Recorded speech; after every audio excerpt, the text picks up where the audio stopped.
Hey friends, welcome back. Today we are going to talk about the U.S. Rifle Cal 30 M1, better known as the M1 Garand. It was the main battle rifle for the U.S. It was used in World War II and Korea as our main battle rifle. They were made from 1937 to 1945, and then during the Korean War, they were made from 1953 until their discontinuation in 1957. These are a gas-operated 8-round semi-automatic rifle. They use an 8-round M-block clip of 30 caliber ammunition, which today is known as 30-06. They were originally made in 276 Peterson, but we already had enough stock of the 30 caliber ammunition, so it was chambered in that for production. These have adjustable front and rear sights. This sight is lock bar.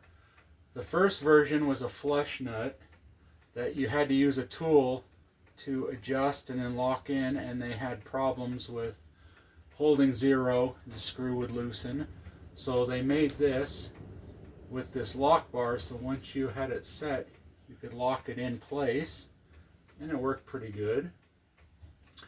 The sight goes up to 1,200 yards, and it's an all walnut construction for the stock.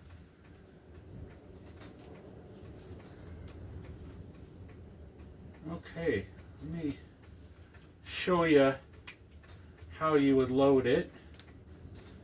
So looking down in, you have your follower sitting there. You would grab your 8-round M-block, dummy ammunition for this.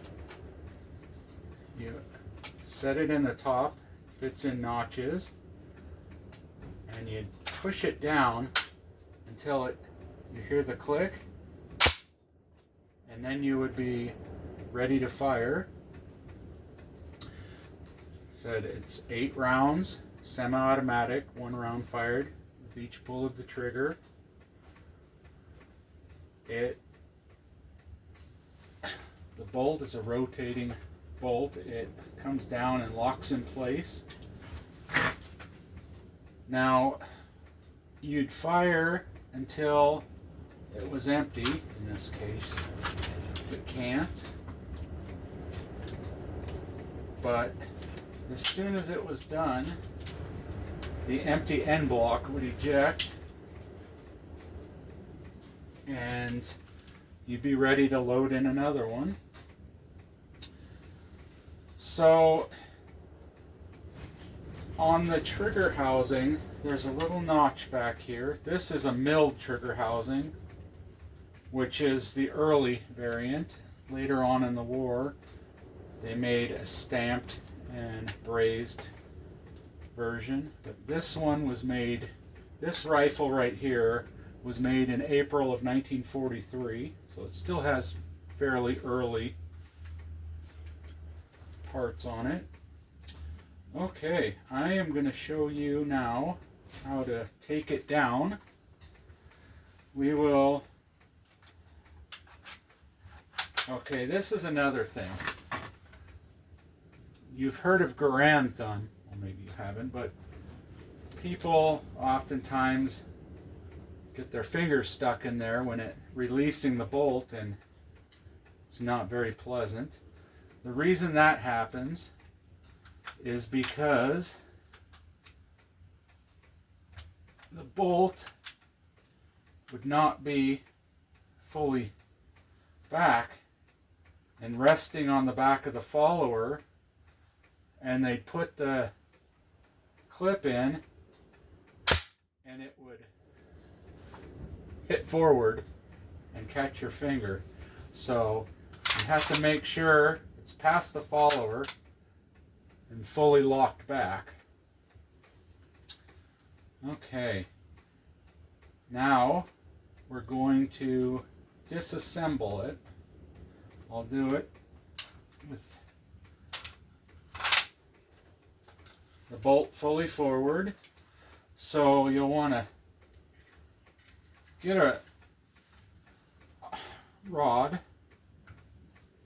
and pop it till it comes out. This one is setting loose. And your whole trigger housing will come out. Then you grab the butt stock and pull it back. And now you have your receiver, barreled receiver.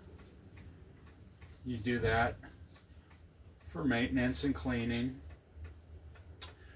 Okay, I'll show you the parts now. So there's the channel that the operating rod rides in as it comes back. Here we have the follower rod, which goes inside of the operating rod, and it rests on a spring which goes the full length of the rod. Your follower rod is hooked to the follower arm,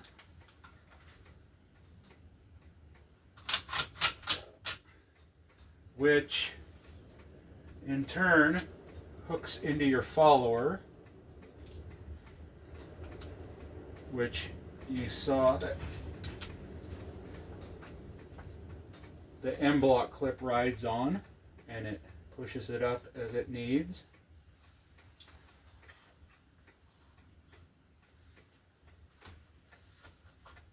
Here, I'm going to show you a little bit about one of the modifications that they had done. If you look at the saddle right here on the operating rod, you'll notice that it's straight cut right into the handle, charging handle. They found throughout the war that this area was taking a lot of stress and sometimes cracking, which is not ideal in a battle situation. So they found out that if they cut a small radius groove here, it relieved the pressure, and the incidence of cracking and failure pretty much went away. And after the war, the subsequent operating rods had the radius cut as a standard feature. You can see that the spring would go in there with the follower rod.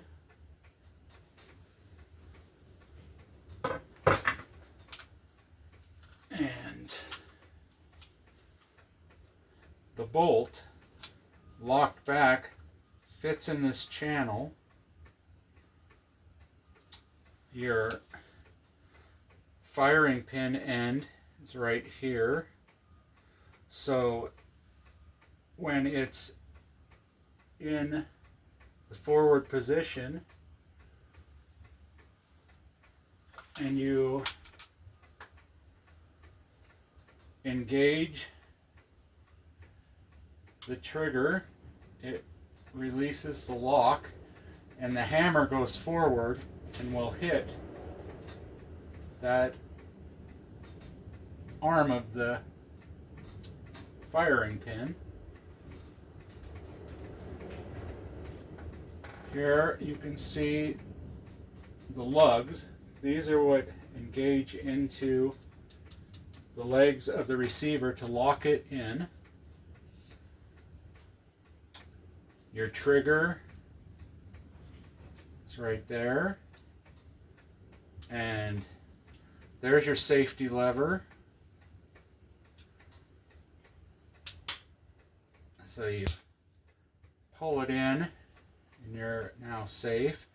And that has a tab that comes down and blocks the hammer from going forward. And it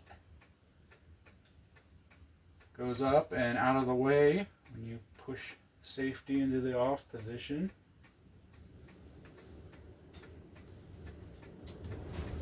So how this rifle works, when you fire, the cartridge sends the projectile down the barrel with the gases from ignition.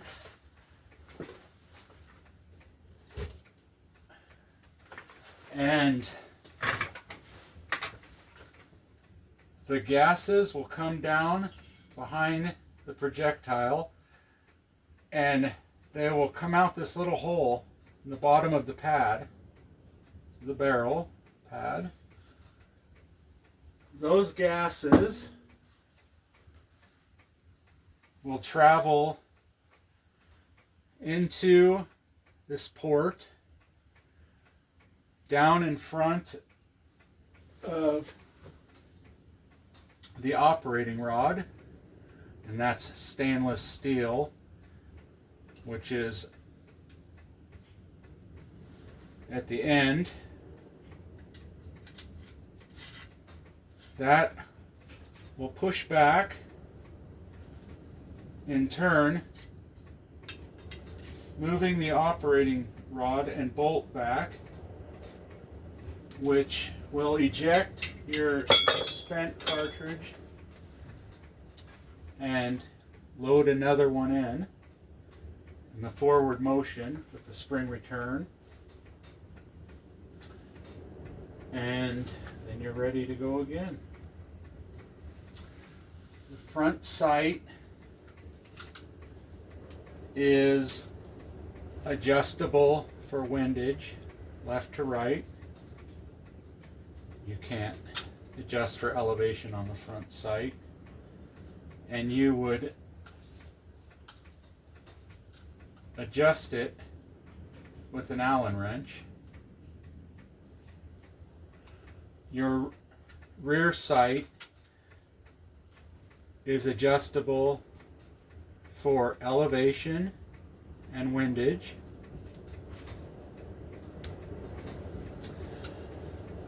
These originally used the standard 16-inch bayonet, but later on they found that the 16-inch was not practical. So they standardized it to a 10-inch bayonet. And the existing stocks that were in the system of the 16-inch bayonets were cut down to the 10-inch and reshaped into a point. You'll find varying points as they were cut down. They would just kind of make sure they're pointy. That's all they cared about. This particular example was made in 1943 by the Powell Blade Company. They also made razor blades and stuff like that.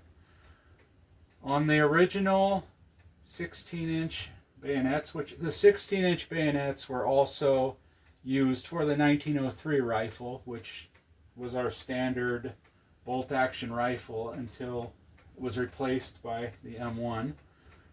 The original ones had wooden scales, and later on they found that this Bakelite was more durable and had better grip. You would attach your bayonet by this lug and the ring fitting over the muzzle. You'd push it in and it would lock in place. So you have a stable bayonet, and to remove it, all you had to do was push this little lever in, and it would push this lever lock down, and you could remove your bayonet.